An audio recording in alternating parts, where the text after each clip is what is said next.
Hi everyone, I'm Neil Gunn. I'm a civil engineer. I lead the Willis Research Network's Flood and Water Management Research Hub. We focus on research which helps our clients understand and reduce their exposure to risk.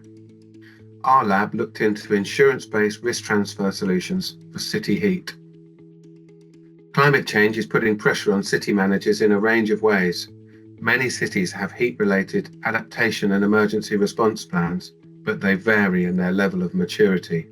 Urban heat waves present an escalating climate risk across Europe, with events like the 2003 heatwave causing over 70,000 excess deaths and subsequent extreme events in 2019, 2022 and 2023.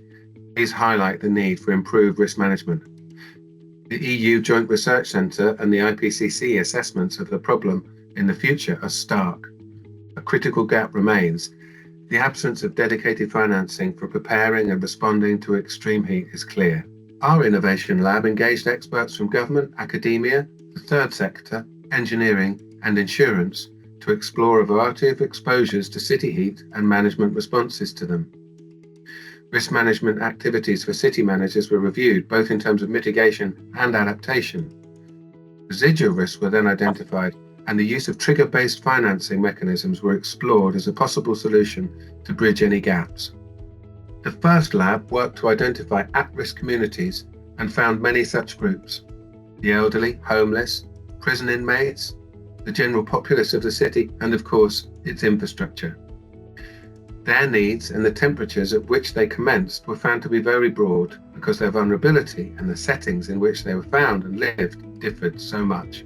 We then explored three key barriers to obtaining finance. Specifically, financing barriers, for example, where funding is available for resilience but not for adaptation. Data barriers, such as the lack of granular, hyper-local data to inform local responses, and the difficulties in selecting appropriate metrics for heat-related impacts for all the different groups. And governance barriers, notably the lack of a central funding pool or a single governance body responsible for addressing all of the heat risks, unlike other issues such as flooding. The lab concluded that the future meetings should concentrate on one user group in more detail.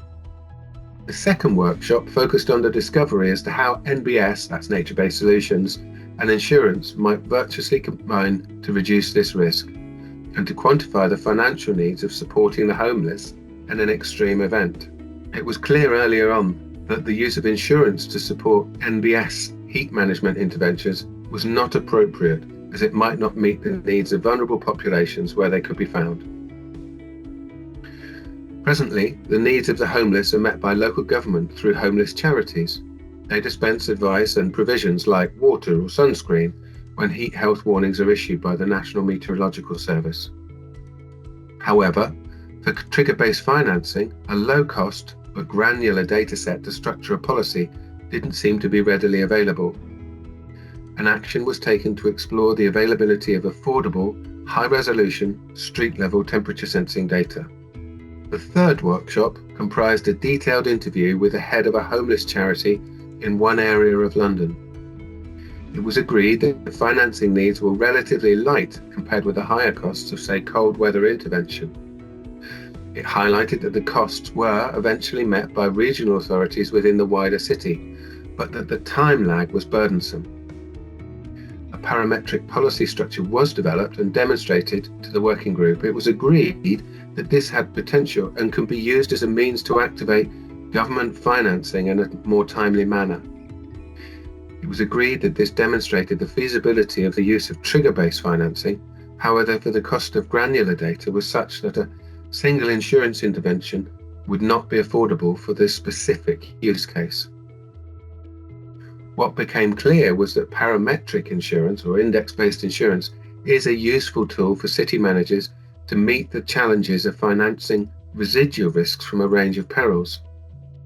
The way forward in this instance would be to quantify city and population-wide risks and costs and to relate them to specific temperature thresholds experienced in past events. Attempting to quantify such a broad range of impacts and temperatures might be complex, but could then justify the expenditure required to source the temperature data and real-time information.